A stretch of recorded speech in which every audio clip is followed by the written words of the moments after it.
नमस्कार दोस्तों, स्वागत है आपका हम अस्मि यूट्यूब चैनल पर। और आज एक बार फिर से संस्कृत का एक पुराना जो है प्रश्न पत्र लेकर मैं यहाँ पर हाजिर हुआ हूँ।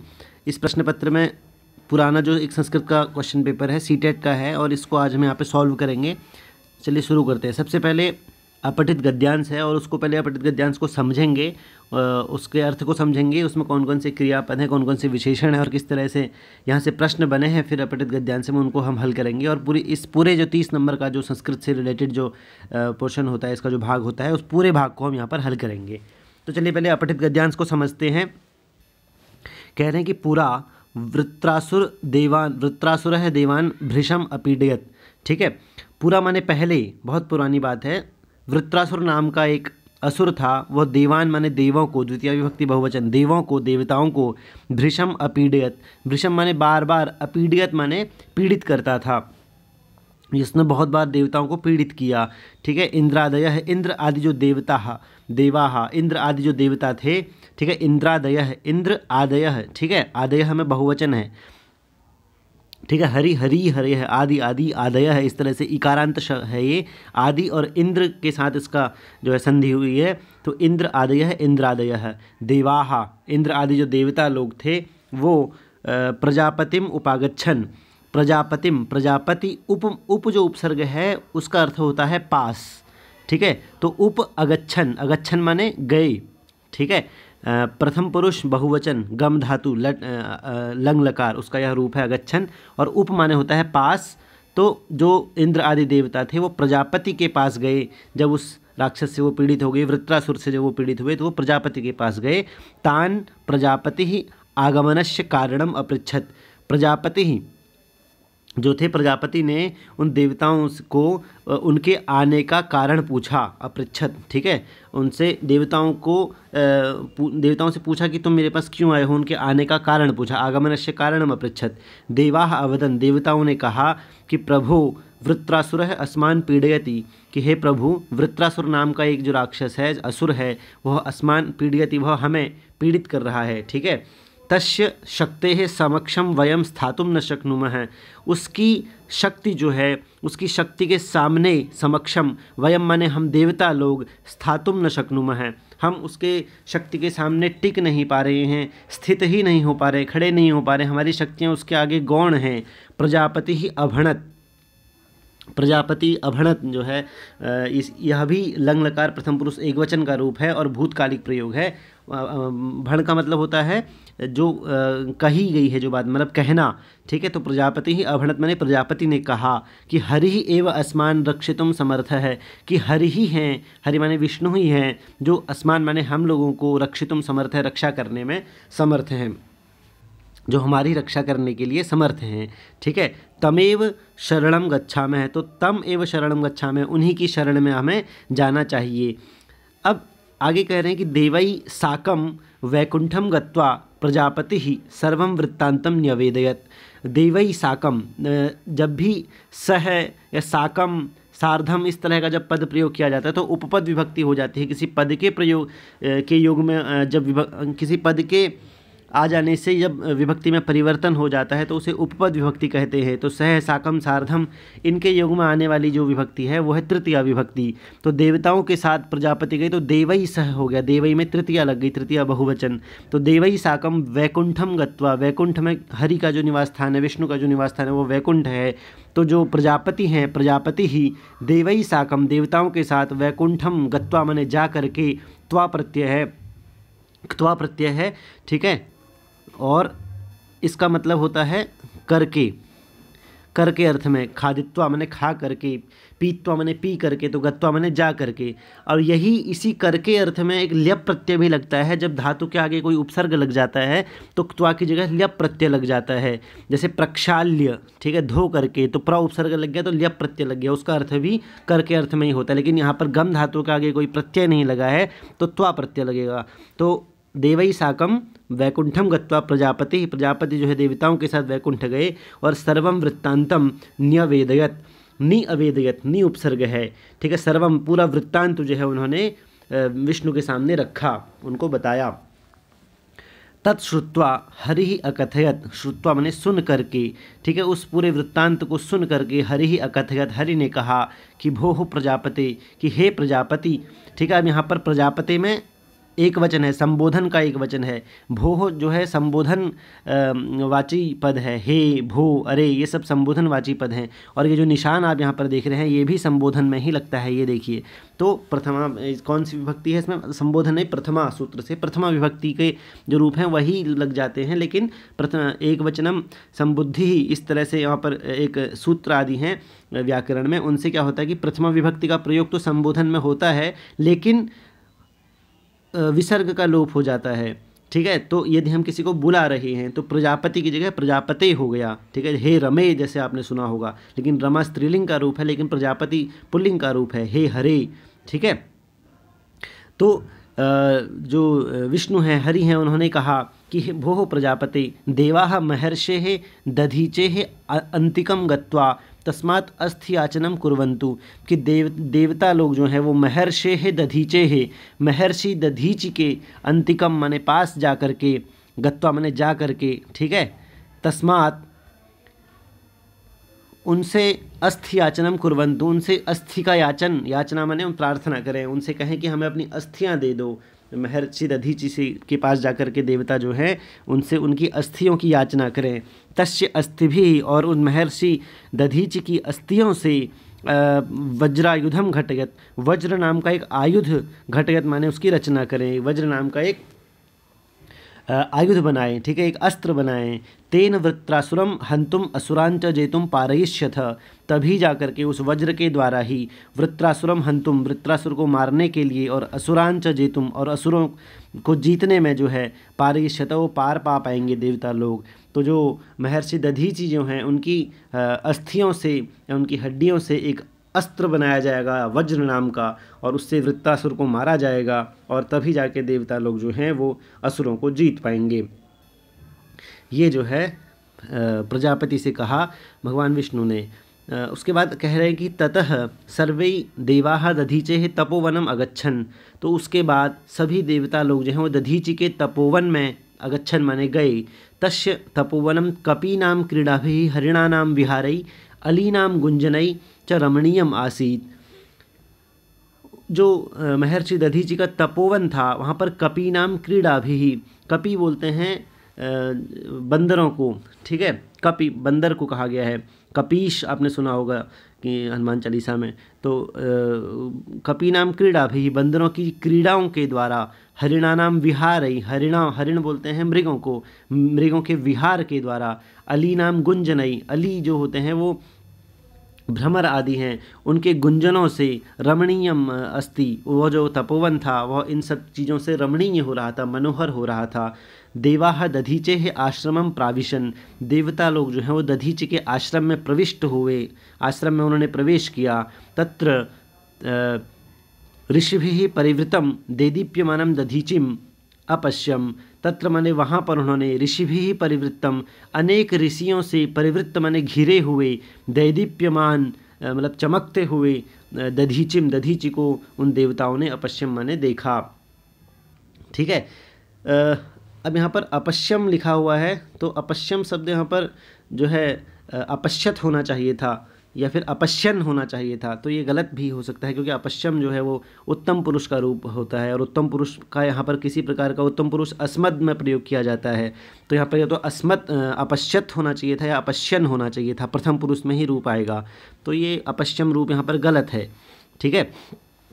चलिए अब आगे देखते हैं, आगे क्या कह रहे हैं। अब यहाँ से प्रश्न बनेंगे, क्या क्या प्रश्न बनते हैं उनको देखते हैं। सबसे पहले कह रहे हैं कि असमर्थ है इति पदस्य विलोम शब्द है अनुच्छेदे प्रयुक्त है तच्चित्वा लिखत। असमर्थ जो पद है इसका विलोम शब्द इस अनुच्छेद में प्रयोग किया गया है, उसको चुनकर हमें लिखना है। तो असमर्थ जो है सीधी सी बात है, अ उपसर्ग लग जाता है तो उसका मतलब होता है नहीं के अर्थ में, ठीक है। तो जो समर्थ नहीं है, न समर्थ है इति असमर्थ है, ये नए तत्पुरुष समास का भी रूप है। तो न समर्थ है, जो समर्थ नहीं है उसी को असमर्थ कहेंगे। तो असमर्थ का विलोम यहाँ क्या बन जाएगा? विल्व पत्रम का मतलब हो जाता है विल्व नाम के वृक्ष के पत्ते, तो ये तो असमर्थ का विलोम बनेगा नहीं। अमृता पत्रम ये भी नहीं बनेगा। श्रीकंठ है भी नहीं बन सकता, ठीक है, कि अर्थ ही बिल्कुल मैच नहीं हो रहा है। तो समर्थ है जो है वो इसका एक सही आंसर है। समर्थ माने जो योग्य है, जो समर्थ है, ठीक है। और असमर्थ का मतलब जो समर्थ नहीं है, तो इसका सही आंसर हो जाएगा असमर्थ, जो कि समर्थ नहीं है, इसका विलोम हो जाएगा समर्थ, जो कि समर्थ है। चलिए अगले प्रश्न पर चलते हैं। कह रहे हैं कि क्त्वा प्रत्यांतम पदम चित्वा लिखत, कि क्त्वा प्रत्यांत पद जो है वो हमें यहाँ पर उसको चुनकर हमें बताना है। तो हंतुम में तुमुन प्रत्यय है, जेतुम में भी तुमुन प्रत्यय है, गंतुम में भी तुमुन प्रत्यय है, श्रुत्वा में क्त्वा प्रत्यय लगा हुआ है, तो इसका सही आंसर श्रुत्वा हो जाएगा। आगे चलते हैं। कह रहे हैं प्रवेशम कृतवन्तः इति पदस्य पर्यायी शब्द है अनुच्छेदेस्मिन् प्रयुक्त है तच्चित्वा लिखित। बहुत ही सरल प्रश्न दिए गए हैं। तो 15 प्रश्न जो अपठित गद्यांश और अपठित पद्यांश में से आते हैं वो पूरे आपके आने चाहिए। तो बहुत सरल प्रश्न है, आपको देखते ही पता चल जाना चाहिए इसके आंसर क्या हो सकते हैं। प्रवेशम कृतवन्तः इसका मतलब है प्रवेश किया। भूतकालिक प्रयोग है, बहुवचन का प्रयोग है कि बहुत सारे देवताओं ने वहाँ पर प्रवेश किया, ठीक है। तो इति पदस्य, इस पद का पर्याय पद जो है अनुच्छेद में प्रयोग किया गया है। तो हमने पढ़ा था कि देवता लोग जो हैं उन्होंने दधीचि के आश्रम में प्राविशन लिखा गया था, तो प्रवेश उन्होंने किया, तो इसका सही आंसर प्राविशन हो जाएगा। अपठन का मतलब पढ़ा, जघान का मतलब मारा, अपतम माने गिरा, तो प्रविशन माने प्रवेश किया, तो इसका सही आंसर जो हो जाएगा वो प्राविशन है, ठीक है। अनुच्छेद में इसका प्रयोग किया गया है। अगले प्रश्न पर चलते हैं। कह रहे हैं कि देवाः कई परिवृत्तम देदीप्यमानम दधीचिम अपश्यम, कि देवताओं ने किन लोगों से परिवृत्त, किन लोगों से घिरे हुए दैदीप्यमान दधीचि को देखा, ठीक है। तो देवताओं ने ऋषियों से घिरे हुए दैदीप्यमान दधीचि को देखा, तो ऋषि भी यहाँ पर सही आंसर इसका हो जाएगा, ठीक है। आगे देखते हैं। कह रहे कि अस्थिभिः किम घटयत, जब विष्णु ने उन्हें क्या बताया, हरि ने जो है प्रजापति को क्या बताया कि आपको दधीचि की अस्थियों से क्या बनाना है, किम घटयत, किस चीज़ की रचना आपको करनी है। तो गुटिकाम नहीं बनाने को बोला था, वज्रायुध बनाने को बोला था, वज्रायुध इसका सही आंसर हो जाएगा। गदायुध, गोलायुध ये सब गलत आंसर हैं। वज्रायुध बनाने के लिए बोला गया था जिससे कि वृत्रासुर को मारना था, तो वज्रायुध इसका सही आंसर हो जाएगा। आगे देखते हैं। आगे कह रहे हैं कि वानराणाम इति पर्याय इति पदस्य पर्याय शब्द है अत्र अनुच्छेदे प्रयुक्त है तच्चित्वा लिखत, कि वानरों के लिए एक पद का प्रयोग यहाँ पर किया गया है इस अनुच्छेद में। वो कौन सा पद है? वो पर्याय पद है वानर शब्द का, वो कौन सा पद है? तो हमने पढ़ा था कि वो जो तपोवन था महर्षि दधीचि का, वो वानरों की क्रीड़ाओं से मनोहर लग रहा था, तो वानरों के लिए वहाँ पर कपीनाम पद आया हुआ है, ठीक है। तो कपीनाम जो है इसका सही आंसर है। कपि माने वानर होता है। जय कपीस तिहु लोक उजागर, हनुमान चालीसा में भी आपने पढ़ा होगा। कपीश, कपियों के ईश, बंदरों के स्वामी जो है, वानरों के जो स्वामी हैं या ईश हैं वो हनुमान जी हैं। तो कपीनाम माने बंदर, ठीक है, बंदरों के क्रीड़ाओं से वो तपोवन जो था वो मनोहर लग रहा था, तो बंदरों का पर्याय शब्द, वानरों का पर्याय शब्द जो है यहाँ पर कपि शब्द है। आगे चलते हैं। आगे कह रहे हैं कि वृत्रासुरम हंतुम असुरांच जेतुम पारयिष्यथ इति प्रजापतिम कह उक्तवान, कि वृत्रासुर को मार करके वृत्रासुर को मारने में और असुरों को जीतने में तुम सक्षम हो पाओगे, तुम इसका पार पा पाओगे इन समस्याओं का। प्रजापति से ऐसा किसने कहा? तो किसने कहा? हरि ने कहा, विष्णु ने कहा, क्योंकि प्रजापति के साथ देवता लोग जो हैं वो विष्णु के पास गए, हरि के पास गए, तो हरि ने उन्हें ये बात बताई। तो ये बाकी जो आंसर हैं वो सब गलत हो जाएंगे और हरि जो इसका सही आंसर है। आगे चलते हैं। आगे कह रहे हैं कि देवान कह अपीडयत, कि देवताओं को किसने पीड़ित किया। तो देवताओं को पहले ही जो है पहले ही गद्यांश में दिया हुआ है कि देवताओं को वृत्रासुर ने पीड़ित किया था। वृत्रासुर नाम का जो राक्षस था वो बार बार देवताओं को पीड़ित कर रहा था, तो वृत्रासुर को मारने के लिए ही देवता लोग जो है प्रजापति के पास गए थे और प्रजापति उनको लेकर जो है दधीचि हरि के पास गए थे। तो वृत्रासुर ने देवताओं को पीड़ित कर रखा था। आगे अगले प्रश्न पर चलते हैं। कह रहे हैं कि तुमुन प्रत्ययांतः शब्दः कः, कि तुमुन प्रत्ययांत शब्द इनमें से कौन है। तो कांडम जो है इसमें तुमुन प्रत्यय नहीं लगा है, सिंहासनम में भी नहीं लगा है, प्रजापति में भी प्रत्यय नहीं लगा है। स्थातुम, स्थातुम जो शब्द है जो यहाँ पर पद दिया गया है, इसमें तुमुन प्रत्यय लगा है। इसका मतलब होता है बैठने के लिए या स्थित रहने के लिए, ठीक है। तो यहाँ पर इसमें तुमुन प्रत्यय लगा है, तो ये इसका सही आंसर हो जाएगा। आगे चलते हैं। आगे इन्होंने अब पद्य दे दिया है और पद्य को समझते हैं पहले, और फिर जो है पद्य से संबंधित प्रश्नों को हम करेंगे। चलिए सबसे पहले प्रथम श्लोक को समझते हैं। कह रहे हैं कि अन्नदानात् परम दानम विद्यादानमतः परम अन्नेन क्षणिका तृप्तिः यावत् जीवम च विद्यया, कि सबसे बढ़िया जो दान है, सबसे अच्छा जो दान है वो अन्नदान है, कि यदि आप अन्नदान करते हो तो वो सबसे अच्छा दान है, और यदि आप विद्या दान करते हो तो वो अन्नदान से भी बड़ा दान है, ठीक है। अन्नदान एक बहुत बड़ा दान है। यदि आप उसके अलावा विद्या दान करते हो, किसी को शिक्षित करते हो, तो वो उससे भी बड़ा दान है, क्योंकि अन्नेन क्षणिका तृप्ति ही, अन्न से आपकी क्षण भर की तृप्ति हो सकती है। आपको भूख लगी थी, आपने अन्न ग्रहण कर लिया, आपकी भूख मिट गई, लेकिन शाम तक आपको दोबारा भूख लग जाएगी। लेकिन विद्यादान जो है यावत जीवम च विद्या, विद्या का दान ऐसा है कि दान ग्रहण करने वाले के अंतिम सांस तक वो रहता है, जब तक वह जीवित रहता है तब तक वह दान उसके काम आता है। इसीलिए विद्यादान जो है वो बड़ा दान है, ठीक है। आगे कह रहे हैं पुस्तकस्था तो या विद्या परहस्तगतम धनम कार्यकाले समुत्पन्ने न सा विद्या न तद्धनम, कि पुस्तकस्था, पुस्तक में स्थित, ठीक है, जो विद्या है, या विद्या, या माने जो, विद्या माने विद्या, ज्ञान, ऐसा ज्ञान जो सिर्फ पुस्तक में ही निहित है, और ऐसा धन जो परहस्तगतम धनम, जो दूसरे के हाथ में दिया हुआ है, हमने उधार दे रखा है बहुत सारे लोगों को, हमारे पास लेकिन कुछ नहीं धन है, तो ऐसी विद्या जो केवल पुस्तक में ही स्थित है। हमारे घर में चारों वेद रखे हुए हैं, पुराण रखे हैं 18, लेकिन एक श्लोक भी हमें उसमें से याद नहीं है, और एक भी ज्ञान की बात हमें उनमें से पता नहीं है। तो ऐसी विद्या, और हमारे पास धन करोड़ों रुपये हैं, लेकिन वो धन हमने सब दूसरे लोगों को दे रखा है, उधारी में दे रखा है, हमारे पास अभी कुछ नहीं है। तो ऐसा धन और ऐसा विद्या कार्यकाले समुत्पन्ने, जब ज़रूरत होती है उस विद्या की और उस धन की, जब कार्यकाल, जब उसको यूज करने का कार्य आता है, समय आता है, समुत्पन्ने आ जाने पर, ठीक है, उस विद्या को या उस धन को यूज करने का जब समय आता है, तो न सा विद्या न तद्धनम, तो न तो वह विद्या काम आती है और ना ही वह धन काम आता है, क्योंकि धन जो है वो दूसरों को दे रखा है और विद्या हमारे मस्तिष्क में नहीं है, वो तो घर में रखी हुई किताबों में है।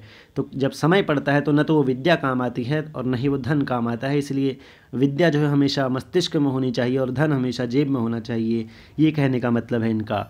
आगे कह रहे हैं कि अधमा धनमिच्छन्ति धन मानव च मध्यमाः उत्तमा मानमिच्छन्ति मानो ही महताम धनम, मतलब कि जो अधम लोग होते हैं वो धन चाहते हैं, उनको धन की इच्छा होती है, धन का लालच उन्हें हमेशा होता है। और जो मध्यम कैटेगरी के जो लोग होते हैं, श्रेणी के जो लोग होते हैं, वो धनम मानम, वो धन भी चाहते हैं और चाहते हैं कि साथ साथ में उनका थोड़ा सा इज्जत भी हो जाए, थोड़ा सम्मान भी उन्हें मिल जाए। लेकिन जो उत्तम लोग होते हैं, उत्तम प्रकृति के जो लोग होते हैं, वो मानम इच्छन्ति, वो केवल सम्मान के भूखे होते हैं, क्योंकि मानो ही महताम धनम, क्योंकि इस दुनिया में सबसे बड़ा जो धन है वो सम्मान ही है। यदि आप किसी को सम्मान देते हैं तो फिर वह आपका जो है वो बंधु बन जाता है, ठीक है। तो इस संसार में जो उत्तम प्रकृति के लोग होते हैं, उत्तम श्रेणी के जो लोग होते हैं, अच्छे सज्जन लोग जो होते हैं, वो मान की इच्छा करते हैं, सम्मान की इच्छा करते हैं, उनको धन और दौलत आदि से लेना देना नहीं होता है। ऐसा इस श्लोक का कहने का तात्पर्य है। आगे कह रहे हैं कि साक्षरम पुरुषम दृष्ट्वा यो नरो नाभिमन्यते, साक्षर पुरुष को देखकर, किसी विद्वान पुरुष को, साक्षर का मतलब पढ़े लिखे पुरुष को, दृष्टवा मैंने देख करके, यो नरो नाभिमन्यते, जो मनुष्य उसका सम्मान नहीं करता है।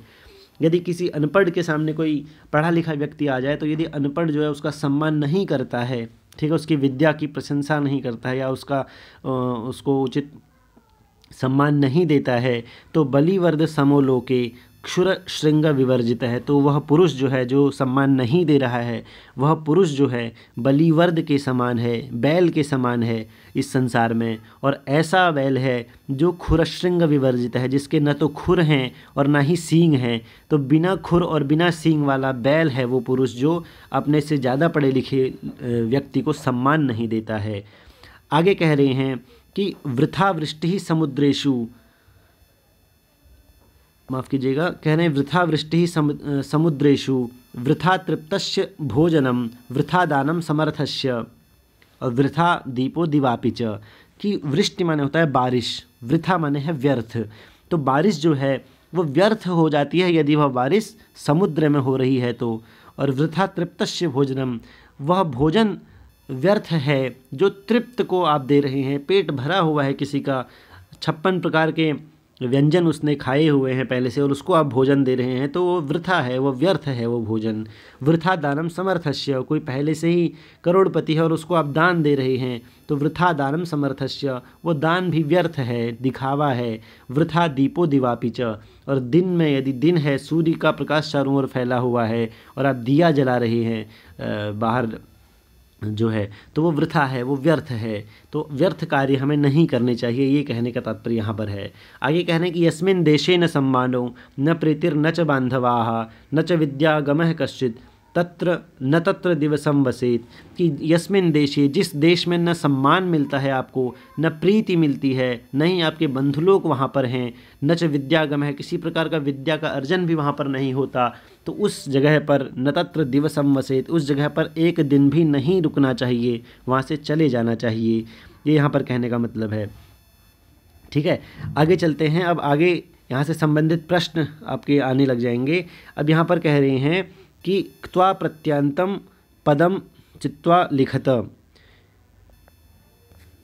एक प्रश्न पहले यही है, 2 प्रश्न यहीं छूट गए हमारे, इनको पहले करते हैं। 100वां जो प्रश्न है इसमें कह रहे हैं कि कीदृशम धनम कार्यकाले लाभप्रदम न भवति, कि कौन सा वह धन है, किस प्रकार का धन है जो समय आने पर हमारे लिए लाभदायी नहीं होता है, जिसका यूज हम नहीं कर पाते हैं। तो हमने पहले ही पढ़ा था कि परहस्तगतम धनम, ठीक है, पुस्तकस्थातु या विद्या परहस्तगतम धनम कार्यकाले समुत्पन्ने न सा विद्या न तद्धनम, ऐसा श्लोक जो हमने भी ऊपर पढ़ा था। तो परहस्तगतम, दूसरे के हाथ में दिया हुआ धन या गया हुआ धन जो है वो हमारे काम नहीं आता है, भले ही वो हमारा है। ठीक है, निज हस्तगतम धनम होगा तो वो तो काम आएगा ही, निज माने अपने हाथ में होगा। पितु हस्त धनम भी काम नहीं आएगा, लेकिन उसका वर्णन श्लोक में नहीं हुआ है।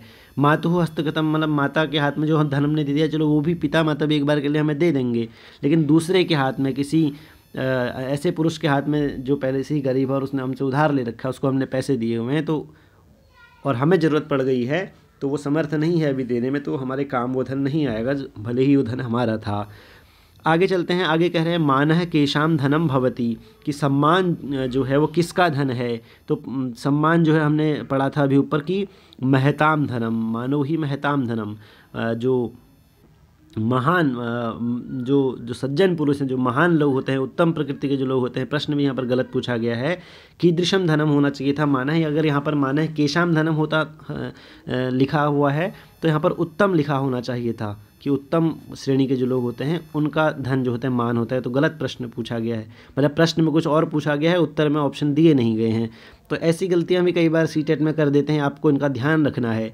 ठीक है, तो माना है केशाम धनम भवति उत्तमानाम पुरुषाणाम धनम भवति, ऐसा होना चाहिए था। लेकिन मान जो है एक महताम जो पद दिया हुआ है, ये इसका यहाँ पर श्लोक में से संबंधित है कि मान जो है वो बहुत बड़ा धन है बजाय कि धन के। ठीक है, तो महताम जो है इसका सही आंसर हो जाएगा, बाकी जो है वो गलत आंसर हो जाएंगे। आगे चलते हैं। आगे कह रहे हैं कि त्वा प्रत्यांतम पदम चित्वा लिखत, कि तुम जो है क्त्वा प्रत्यांत पद को चुनकर लिखिए। तो सीधे सीधे पता चल रहा है कि बाकी के 3 जो ऑप्शन है उनमें क्त्वा प्रत्यय नहीं लगा है, दृश्य धातु में क्त्वा प्रत्यय लगा हुआ है, तो दृष्ट्वा बना हुआ है, तो ये इसका सही आंसर हो जाएगा। अगले प्रश्न में कह रहे हैं कि सागरेषु इति पदस्य पर्याय पदम श्लोके प्रयुक्तम तच्चित्वा लिखत, कि सागरेषु, ठीक है, सागर शब्द है, समुद्र शब्द है, सागर शब्द का सप्तमी बहुवचन का रूप है सागरेषु, और उसका पर्याय पद श्लोक में प्रयुक्त किया गया है। तो अरण्येषु माने जंगलों में, विहगेषु माने पक्षियों में, सिंहेषु माने शेरों में, सिंहों में, और समुद्रेषु का मतलब होता है सागरेषु। तो सागरेषु का पर्याय पद जो है वो समुद्रेषु है, ये इसका सही आंसर है, बाकी के आंसर जो है वो गलत हो जाएंगे। अगले प्रश्न पर चलते हैं। ये इनको करने में आपको सेकंड भी वहाँ पर नहीं लगना चाहिए, इसलिए जो लैंग्वेज से रिलेटेड प्रश्न होते हैं वो लास्ट के 10 मिनट में किए जाते हैं, ताकि जो अन्य जो प्रश्न जहाँ पर दिमाग लगाना है, जहाँ पर फ्रेश दिमाग होता है, वो आप पहले पेडागोजी और भाषा बाल विकास आदि में जो प्रश्न पूछे गए हैं, या गणित साइंस मैथ साइंस में जो प्रश्न पूछे गए हैं, या फिर एसएसटी में जो प्रश्न पूछे गए, वहाँ पर अपने दिमाग को लगा दीजिए। भाषा के जो पेपर होते हैं वहाँ पर लास्ट में इनको किया जाता है, क्योंकि ये सरल होते हैं और फटाफट इसमें आंख बंद करके निशान लगाने की जो है क्षमता, जो है सामर्थ्य जो है रख सकते हैं आप, यदि आपको संस्कृत का या फिर जिस लैंग्वेज में प्रश्न पूछे गए उसका जरा सा भी अगर आपको नॉलेज है तो। ठीक है, तो बहुत जल्दी ये प्रश्न हो जाते हैं, बहुत 5 मिनट के अंदर आप 30 प्रश्नों को कर सकते हैं। उसके बाद अगला जो प्रश्न है उसमें ये कह रहे हैं कि अपमान है इति पदस्य विलोम शब्द श्लोके प्रयुक्त है तच्चित्वा लिखत। तो अपमान माने हो जाता है अपमान, बेइज्जती, और सम्मान माने हो जाता है सम्मान करना, किसी का आदर करना। तो सम्मान इसका सीधे सीधे जो है विलोम शब्द हो जाएगा। पान है का मतलब पीना, जलपानम का अर्थात जलपान करना, नाश्ता करना, भोजनम का अर्थात भोजन करना, और सम्मान का मतलब आदर करना, तो आदर का विलोम हो जाएगा अपमान, बेइज्जती। तो सीधी सीधी बात है कि अपमान का जो विलोम शब्द है वो सम्मान है। ठीक है, आगे चलते हैं। आगे कह रहे हैं कि यावत जीवम तृप्ति ही कया भवति, कि जब तक आप जीवित रहते हो तब तक आपकी तृप्ति किस चीज़ के द्वारा होती है। तो हमने पढ़ा था कि विद्या, ठीक है, विद्या एक ऐसी चीज़ है, विद्यादान यदि आप करते हो तो उससे जीवन भर आपकी तृप्ति रहती है। तो विद्या जो है इसका सही आंसर है। अन्न से क्षणिक तृप्ति होती है, गन्ने इक्षु रस होते हैं, गन्ने का रस, गन्ने के रस से भी क्षणिक तृप्ति होगी। क्षणिक का मतलब अभी हमें प्यास लगी है, खाना खा लिया या पानी पी लिया, तो अभी के लिए वो क्षण भर के लिए तृप्त हो गया, लेकिन शाम को या दूसरे दिन तक आपको फिर से प्यास लग जाएगी। पेप्सी पानी ना भी क्षणिक तृप्ति ही भवती, लेकिन विद्या से जो तृप्ति होगी वो आपकी जीवन भर की तृप्ति होगी। एक बार यदि आपको वर्णमाला आ गई तो आप, या कोई भाषा अगर आपको आ गई, तो जीवन भर आप उस भाषा का प्रयोग करके अपने विचारों की अभिव्यक्ति कर सकते हैं। अगले प्रश्न पर चलते हैं। अगले प्रश्न में अब यहाँ से संस्कृत भाषा के जो बाल विकास या फिर मनोविज्ञान से संबंधित जो प्रश्न हैं, पेडागोजी से संबंधित जो प्रश्न हैं वो आपके आ गए हैं। तो सबसे पहले इनको समझते हैं और देखते हैं कि क्या इनमें पूछा गया है। कह रहे हैं भाई, प्रथम कक्षायाः भाषा पुस्तके आदौ वर्णमाला दीयते। ठीक है, प्रथम कक्षा की भाषा पुस्तक में सबसे पहले आदौ माने शुरुआत में वर्णमाला दी जाती है। ततः द्वयक्षर शब्दाः, फिर 2 अक्षरों वाले शब्द दिए जाते हैं। अनंतरम त्र्यक्षर शब्दाः, उसके बाद 3 अक्षरों वाले शब्द दिए जाते हैं। ठीक है, जैसे पहले ओ आ कौ खौ ये सब बता दिए, फिर आम, जल, इस तरह से 2 अक्षरों से बनने वाले शब्द को बता दिया। फिर कमल, कलम, ठीक है, गमला, इस तरह से 3 अक्षरों से बनने वाले शब्दों को बता दिया। तो अनंतरम उसके बाद च कथा कविता, उसके बाद कथा और कविताएं आदि दी जाती हैं। तो एवं पुस्तकें का पद्धति ही अनुसृता, इस प्रकार से पुस्तकों में कौन सी पद्धति का अनुकरण किया जाता है, ये यहाँ पर पूछा जा रहा है। ठीक है, तो पहला जो ऑप्शन है हमारा वो है ऊर्ध्वगामी पद्धति, दूसरा है अधोगामी पद्धति, तीसरा है अनुशासनात्मक पद्धति, और चौथा है पाठ्यचर्या रूपरेखा पद्धति। तो अनुशासनात्मक पद्धति का इससे कोई लेना देना नहीं है, पाठ्यचर्या रूपरेखा पद्धति का भी इसका लेना देना नहीं है, करिकुलम फ्रेमवर्क अप्रोच इसमें किसी काम की नहीं है। हमें इन दोनों में से ढूंढना है कि अधोगामी है या ऊर्ध्वगामी है। तो अधोगामी वो होगी जो पहले कविता आदि बनाई जाएंगी, फिर पद बताया जाएगा और फिर अक्षर बताए जाएंगे, वो अधोगामी पद्धति होगी, नीचे की ओर टॉप टू डाउन होगा। लेकिन ये जो है पहले अक्षर बता रहे हैं, फिर 2 अक्षरों से बने शब्दों को बता रहे हैं, और फिर 3 अक्षरों से बने हुए शब्दों को बता रहे हैं, फिर कविताओं को बता रहे हैं, कहानी को बता रहे हैं। तो ये बॉटम अप अप्रोच हो जाएगी। ठीक है, ऊर्ध्वगामी पद्धति हो जाएगी। तो ये इसका जो है सही आंसर हो जाएगा। इसका सही आंसर जो होगा वो होगा ऊर्ध्वगामी पद्धति। स्वयं विचार करके आप समझ सकते हैं इस बात को, उदाहरण के माध्यम से भी बता दिया है मैंने। आगे कह रहे हैं कि एका पठनगत समस्या अस्ति, कि एक जो इनमें से 4 समस्याएं दी गई हैं, इनमें से एक समस्या जो है वो पढ़ने से संबंधित है। तो वो कौन सी समस्या है? 4 समस्याएं हैं, डिस्ग्राफिया, डिसलेक्सिया, डिसग्राफिया, डिसकैलकुलिया और डिस्फोरिया। तो इनमें से जो डिसलेक्सिया जो समस्या है ये पढ़ने लिखने से संबंधित है। तो ये आपको याद होना चाहिए, डिसलेक्सिया जो है ये पठनगत समस्या है, तो ये इसका सही आंसर हो जाएगा। आगे कह रहे हैं कि कक्षायाम लेखनस्य प्रारंभम कर्तुम शिक्षकः, जो शिक्षक है वो कक्षा में लेखन का प्रारंभ करने के लिए शिक्षक क्या करें, किस तरह का निर्देश दें। तो 4 निर्देश यहाँ पर दिए गए हैं।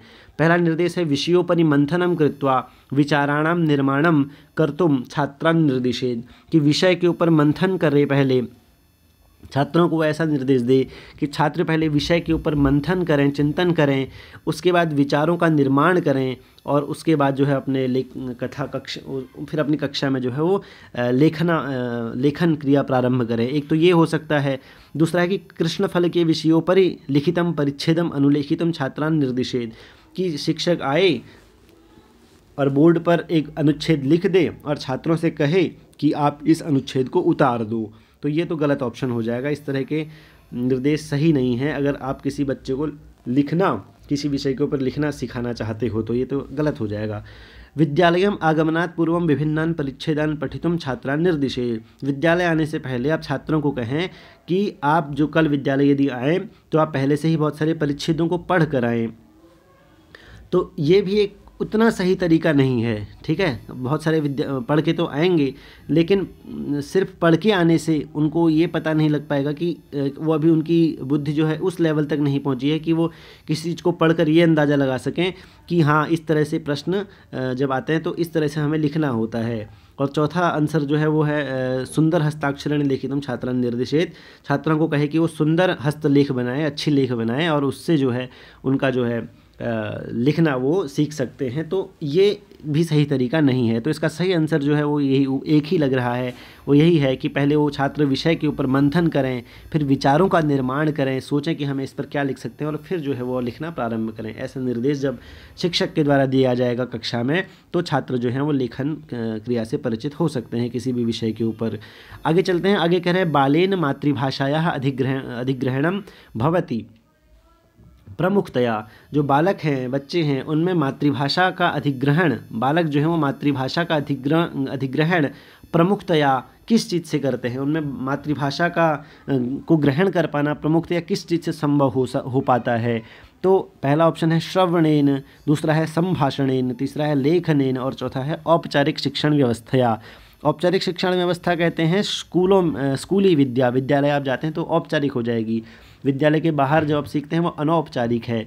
तो बालक जो है वो संभाषण कहाँ से करेगा, लिखना कहाँ से करेगा जब उसको भाषा ही नहीं आती। तो श्रवण के माध्यम से ही वो सबसे पहले मातृभाषा का अधिग्रहण करता है। तो श्रवणेन इसका जो है सही आंसर हो जाएगा, ठीक है। चलिए आगे चलते हैं। कह रहे हैं अगले प्रश्न में कि उत्पादक कौशलेषु कस्य समावेशः अस्ति, कि उत्पादक कौशलों में किस चीज़ का समावेश है। ठीक, इन चारों में से पहला जो ऑप्शन है वो है पठन लेखने, ठीक है। दूसरा है पठन श्रवणे, तीसरा है लेखन संभाषणे और चौथा है श्रवण संभाषणे। तो उत्पादक कौशल क्या हो जाएगा कि हमें किसी कौशल का उत्पादन करना है, ठीक है, किसी व्यक्ति के बालक के अंदर। तो पढ़ना और लिखना, इससे पूरी तरह से उत्पादन नहीं हो पाएगा। पठन श्रवणे, ठीक है, पढ़े और सुने, तो ये इससे भी नहीं हो पाएगा। उत्पादन का कौशल होगा लेकिन उस मात्रा में नहीं होगा जितना कि लेखन संभाषण से होगा, कि बच्चा लिखे और संभाषण करे। संभाषण का मतलब है वार्तालाप करे, ठीक है, एक दूसरे से जो है बातचीत करे, चर्चा करे विषयों के ऊपर, उनको लिखे। तो इससे जो है काफ़ी उत्पादक कौशलता उस विद्यार्थी के अंतर्गत बढ़ेगी। या फिर उत्पादक कुशलताओं का समावेश लेखन संभाषण नाम के जो तरीका है इसमें समाहित है, इसका समावेश इसमें हो सकता है। तो ये इसका सही आंसर हो जाएगा। श्रवण संभाषण में भी उतनी शक्ति नहीं है जितनी कि लेखन संभाषण में। सुने और संभाषण करे ये भी बात नहीं है। लेखन संभाषण है संभाषण करे और फिर उन चीज़ों को लिखे, नोट्स बनाए, ठीक है। चलिए आगे चलते हैं। आगे कह रहे हैं कि करुणा नामना तृतीय कक्षायाः शिक्षिका, एक तृतीय कक्षा की शिक्षिका है, उसका नाम करुणा है, और एकाम कविताम पाठयित्वा, उस शिक्षिका ने एक कविता पढ़ी और उस कविता को पढ़कर कक्षा छात्रान किंचित कार्यम ददाति, उसने कक्षा में छात्रों को कोई कार्य दिया। करुणा नाम की एक तृतीय कक्षा की शिक्षिका ने एक कविता पढ़ी और छात्रों को कुछ कार्य दिया करने के लिए। अधोलिखितेषु किम कार्यम तया दीयताम येन छात्राः सक्रिय रूपेण भागग्रहणं कुर्युः, इन चारों कार्यों में से जो कार्य नीचे दिए गए हैं ऑप्शंस में, कौन सा कार्य शिक्षिका के द्वारा दिया जाना चाहिए जिससे कि छात्र जो है वो सक्रिय रूप से उस कक्षा में या उस कार्य के प्रति सक्रिय रूप से भाग ग्रहण कर सके, उसमें जो है पार्टिसिपेट कर सके। तो कौन सा कार्य वो हो सकता है। तो इसका जो ऑप्शंस है दोस्तों वो हैं, पहला है कवितायाः अन्ते प्रदत्तानां प्रश्नानां उत्तरं लेखितुं छात्रेभ्यः निर्दिशेत्, कि सबसे पहले वो क्या करें, कविता के अंत में दिए गए जो प्रश्न हैं उन प्रश्नों के उत्तर लिखने के लिए निर्देश दें छात्रों को। एक तो ये तरीका हो सकता है जिससे छात्र संलग्न हो जाएं। एक है समूहे विभज्य कवितायाः स्वव्याख्यायां दातुं छात्रेभ्यः निर्दिशेत्। तो ये एक सही तरीका लग रहा है कि कक्षा में हमने समूह बना दिए, पूरी कक्षा को 5-6 ग्रुप्स में डिवाइड कर दिया और फिर हमने कहा कि कविता को आप लोग ग्रुप जो है वो अपने अपने माध्यम से अपनी व्याख्या दें, अपने अपने तरीके से उस जो है उस कविता की व्याख्या करें, ठीक है, अपने तरीके से कविता के जो भाव है उनको अपने शब्दों में लिखे। और तीसरा है यथा पाठे दत्तम अस्ति तथा कवितायाः प्रत्येकं पंक्तेः कंठस्थीकरणं कर्तुं छात्रेभ्यः निर्दिशेत्, कि जिस प्रकार पाठ में दिया गया है या लिखा गया है उसी प्रकार कविता की प्रत्येक पंक्ति को कंठस्थीकरण छात्र करे। तो कंठस्थीकरण के ऊपर जो है अब चर्चा नहीं की जाती, तो ये गलत आंसर हो जाएगा। और चौथा जो है वो है कवितायाः नवीन शब्दान प्रयुज्य वाक्यानि निर्मातुं छात्रेभ्यः निर्दिशेत्, कि कविता में प्रयुक्त जो नए शब्द हैं उन शब्दों को लेकर के आप नए वाक्य बनाइए। तो ये भी जो है एक सही तरीका नहीं है, या ये भी एक सही तरीका है लेकिन उतना सही तरीका नहीं है जितना कि ये वाला तरीका है, समूहे विभज्य कवितायाः स्वव्याख्यायां दातुं छात्रेभ्यः निर्दिशेत्, कि क्लास को आपने जो है ग्रुप्स में डिवाइड कर दिया और फिर आपने कहा कि अपने अपनी तरीके से कविता में जो लिखा गया है उसकी व्याख्या करिए, अपने शब्दों में लिखिए, ठीक है। तो इससे जो है छात्र जो हैं वो ज़्यादा सक्रिय रूप से भागीदार कक्षा में हो पाएंगे। तो ये इसका सही आंसर हो जाएगा दूसरा वाला जो है, ठीक है। चलिए आगे चलते हैं। आगे कह रहे हैं भाषायाः अधिग्रहण विषये का उक्ति समीचीना, कि भाषा के अधिग्रहण के विषय में कौन सी उक्ति है जो समीचीन है, जो ठीक है, ठीक है। तो पहला जो इसका जो ऑप्शन है वो कह रही हैं कि भाषाम अधिग्रहीतुम बालानां जन्मजाता शक्ति ही नास्ति, कि भाषा को ग्रहण करने में बालानां बच्चों की जन्मजाता शक्ति नास्ति, जन्मजात शक्ति नहीं है, बच्चों में जन्मजात ऐसी शक्ति नहीं होती है जिससे वो भाषा को अधिग्रहित कर सकें। तो भाषा अधिग्रहण के विषय में ये उक्ति समीचीन नहीं है। यदि उनमें जन्मजात शक्ति नहीं होती तो फिर वो कैसे ग्रहण कर पाते, पहला शब्द ही जो बोल पाते हैं वो कैसे बोल नहीं कर पाते। तो ये होती है उनमें शक्ति, तो ये गलत आंसर हो जाएगा। हमें ढूंढना है कि कौन सी उक्ति समीचीन है, ठीक है, ठीक है। तो ये गलत उक्ति है। दूसरा है कि यदा बालाः विद्यालयम् आगच्छन्ति तदा ते भाषायाः अधिगमं कुर्वन्ति, कि जब बालक विद्यालय आते हैं तभी वो भाषा का अधिगम करते हैं। तो ये भी गलत आंसर हो जाएगा। इसका मतलब ये है कि विद्यालय में आने से पहले वो कुछ बोलना ही नहीं जानते थे, तो ये भी सही उक्ति नहीं है, समीचीना उक्ति नहीं है। तीसरा है प्रत्येकं बालस्य भाषाधिग्रहणस्य जन्मजाता शक्ति अस्ति, तो ये एक सही उत्तर है कि प्रत्येक बालक में भाषा का अधिग्रहण करने की, भाषा का ज्ञान पा सकने की जन्मजात शक्ति होती है। और चौथा है बालाः विभिन्न श्रोतेभ्यः भाषायाः अधिगमं कुर्वन्ति, कि बालक जो हैं वो विभिन्न स्रोतों के माध्यम से भाषा का अधिगम जो है करते हैं। तो ठीक है, जब वो ये भी सही है, लेकिन जब उनमें जन्मजात शक्ति ही नहीं होगी तो कैसे करेंगे। तो प्रत्येक बालक में भाषा ग्रहण करने की जन्मजात शक्ति होती है, ये जो है इसका एक सही आंसर है। इसके बाद जो दूसरा स्टेप है वो ये स्टेप है कि विभिन्न स्रोतों के माध्यम से वो भाषा का अधिग्रहण करेंगे। तो ये दूसरा स्टेप है, इसलिए पहले स्टेप को हमें चुनना है। समीचीना जो सबसे है वो तीसरी वाली जो तीसरे ऑप्शन जो है वो ठीक लग रहा है। अगले प्रश्न पर चलते हैं। कह रहे हैं कि एकस्याः भाषायाः अधिगमार्थम अधस्तनेषु कस्य महत्वम सर्वाधिकम, कि किसी भाषा का अधिगम करने के लिए इनमें से कौन सा सर्वाधिक किस चीज़ का महत्व है। पहला है अध्ययन अध्यापन सामग्रीणाम उपयोग है, ठीक है, यूज ऑफ TLM। तो जो ऑप्शंस हैं, एक तो ये है कि किसी भाषा का अधिगम हमें यदि करना है तो कौन सा किस चीज़ का महत्व सबसे ज़्यादा है। तो एक तो अध्ययन अध्यापन सामग्री का उपयोग, ये भी एक सही ऑप्शन हो सकता है। दूसरा है सामाजिक संवाद है, तो ये ज़्यादा सही लग रहा है, सामाजिक संवाद, इसको हम कोट कर लेते हैं। तीसरा है पुस्तकानाम पठनम, और चौथा है चलचित्राणाम नाटकानाम च प्रेक्षणम, पुस्तकों को पढ़ना और पिक्चर आदि को देखना, नाटक आदि जो देखना, सीरियल्स जो चलते हैं उनको देखना। तो भाषा को सीखने के लिए सामाजिक संवाद होना मेरे ख्याल से सबसे ज़्यादा ज़रूरी है। यदि आप समाज में आपके दोस्त हैं, मनुष्य एक सामाजिक प्राणी है और समाज में ही वो सभी चीज़ों को सुनता और देखता है और ग्रहण करता है। तो सामाजिक संवाद जब तक नहीं होगा तो भाषा का अधिग्रहण कितने ही पिक्चर्स आप देख लीजिए, आप नहीं कर पाएंगे।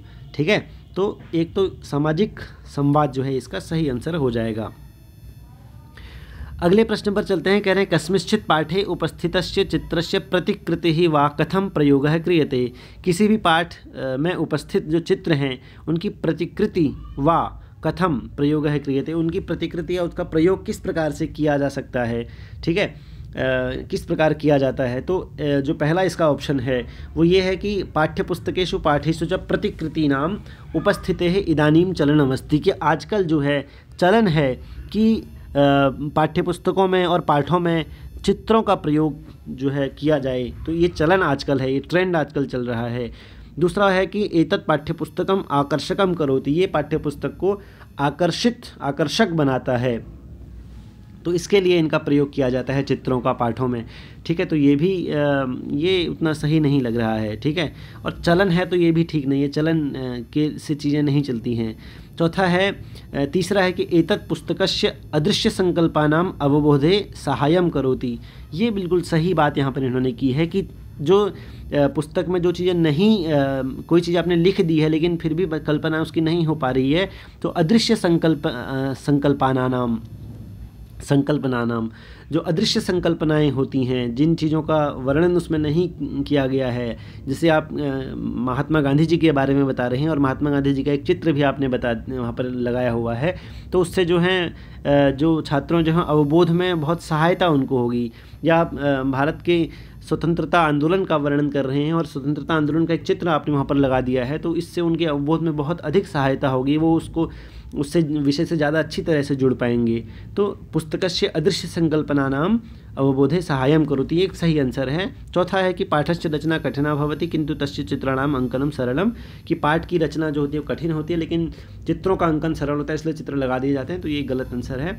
तीसरा जो है इसका सही ऑप्शन लग रहा है और वही इसका सही आंसर है। अगले प्रश्न पर चलते हैं। कह रहे हैं छात्रान उत्कृष्ट लेखकान कर्तुम शिक्षकः कुत्र अधिकम ध्यानम दद्यात् यस्य महत्वम सर्वाधिकम, कि छात्रों को उत्कृष्ट लेखन करने के लिए शिक्षक को कहाँ पर अधिक ध्यान देना चाहिए जिसका महत्व सर्वाधिक है। तो चार चीज़ें यहाँ पर दी गई हैं। अब हमें ये पता करना है कि किसका महत्व सबसे ज़्यादा है और शिक्षक को उस पर ध्यान देने की आवश्यकता है यदि वो चाहता है कि छात्र जो है वो उत्कृष्ट प्रकार का लेखन करें। ठीक है, तो इसका जो पहला ऑप्शन है वो है हस्ताक्षर करें, तो ये तो गलत है। हस्ताक्षर से आपका उत्कृष्ट लेखन कहाँ होगा।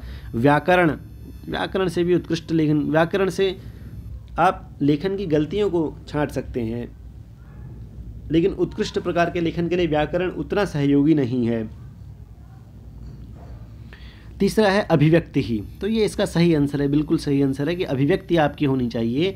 अभिव्यक्ति वाले बिंदु पर सबसे ज़्यादा शिक्षक को जो है ध्यान देने की आवश्यकता है, जिससे छात्रों में उत्कृष्ट लेखन की जो है प्रेरणा बढ़े या उत्कृष्ट लेखन की क्षमता उनकी बढ़े। चौथा है शब्दावधि ही, कि शब्दों की अवधि आप डिसाइड कर लें कि भाई 50 शब्दों में आपको लिखना है और इससे पता चल जाएगा कि कौन छात्र जो है वो 50 शब्दों में अच्छी बातों को लिख सकता है, तो ये भी एक सही तरीका नहीं है। अभिव्यक्ति के ऊपर आपको जो है ज़्यादा जो है ध्यान देने की आवश्यकता है, तो इसका आंसर हो जाएगा अभिव्यक्ति। अगले प्रश्न पर चलते हैं। कह रहे हैं कि डिस्लेक्सिया इति अस्ति, अभी हमने पढ़ा था कि डिस्लेक्सिया क्या है, वो पढ़ने से संबंधित एक बीमारी है।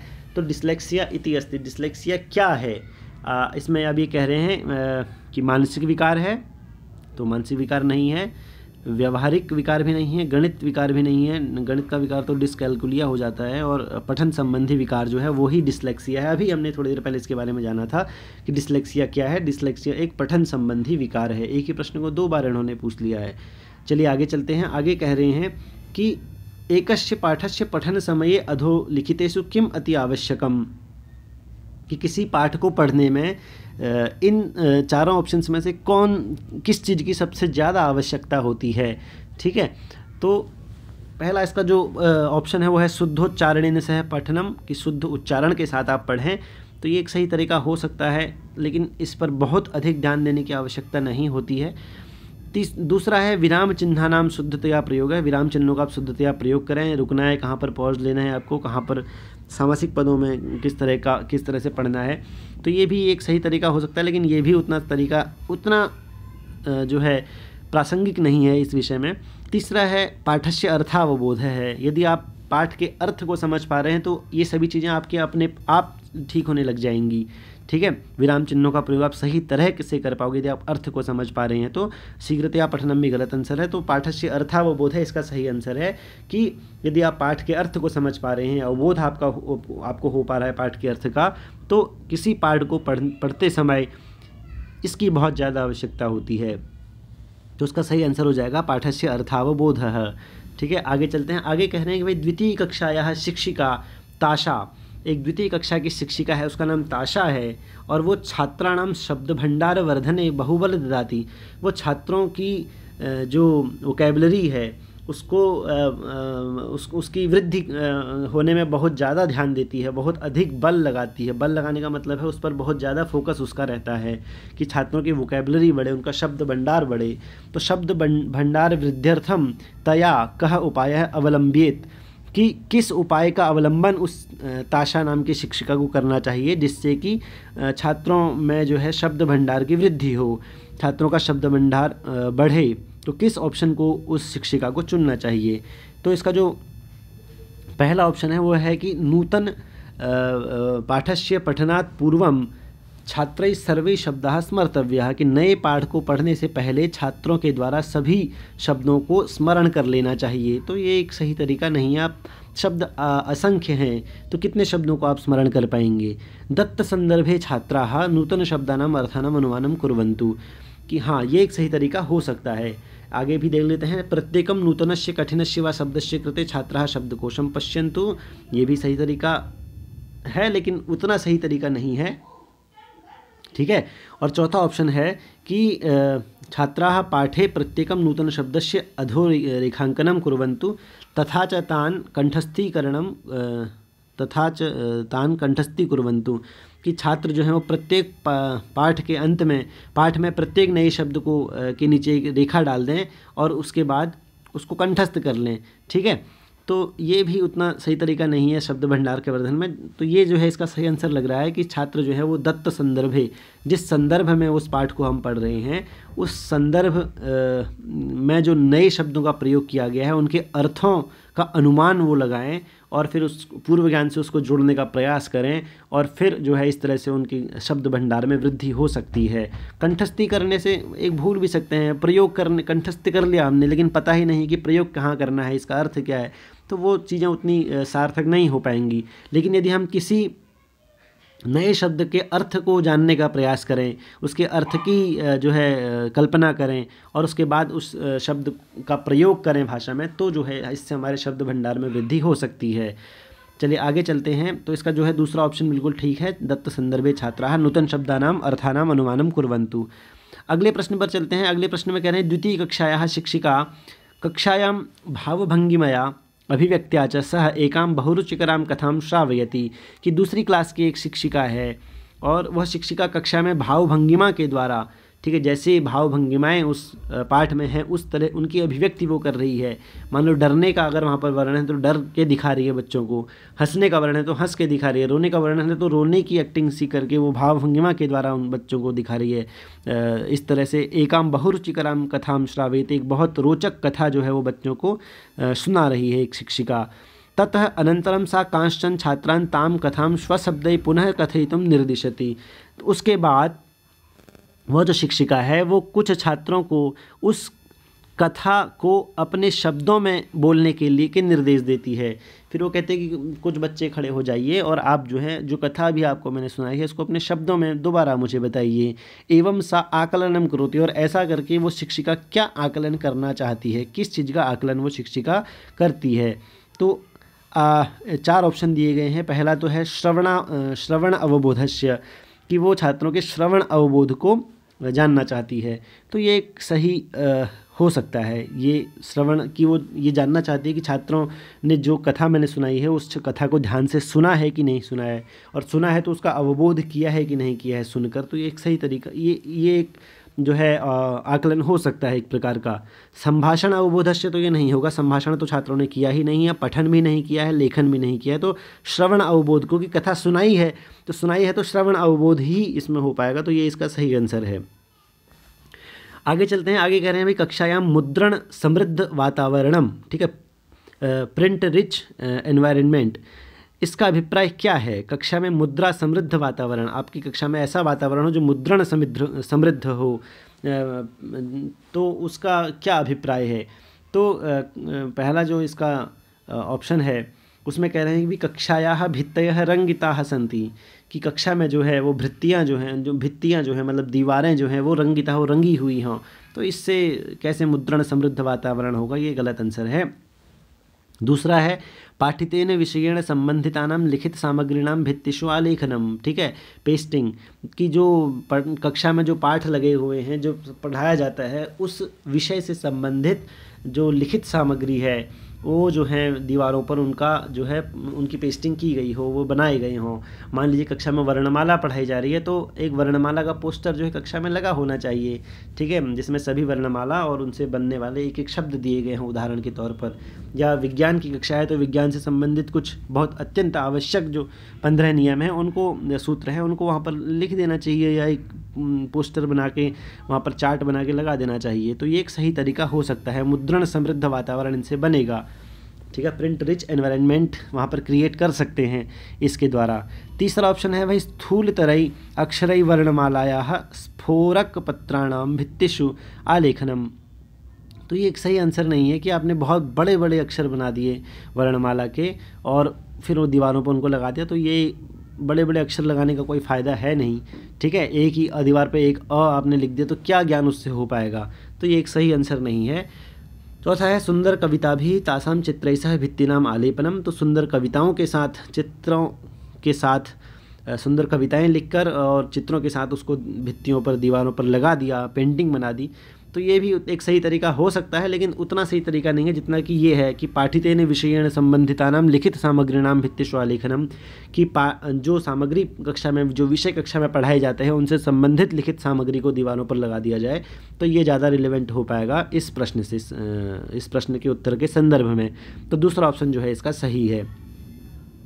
तो इस तरह से हमने जो है 30 प्रश्न जो हैं यहाँ पे संस्कृत से संबंधित जो सीटेट के एग्ज़ाम्स में पूछे जाते हैं उनको हमने यहाँ पर आज सॉल्व किया और अच्छी तरह से हमने उनको जाना।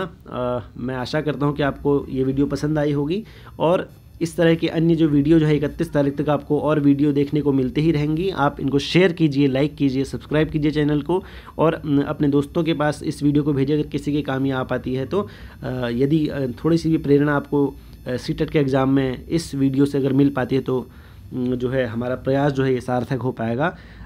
आप सब चैनल को सब्सक्राइब करेंगे तो इसका जो बेल आइकन है वो भी साथ साथ दबा दीजिए। बगल में एक बेल आइकन दबाओ, एक घंटी सी बनी होती है, उससे क्या होगा कि अगली वीडियो जैसे ही बना के हम अपलोड करेंगे वो सीधे आपके पास नोटिफिकेशन उसका आ जाएगा, ठीक है। तो दोस्तों मिलते हैं नेक्स्ट वीडियो में, धन्यवाद।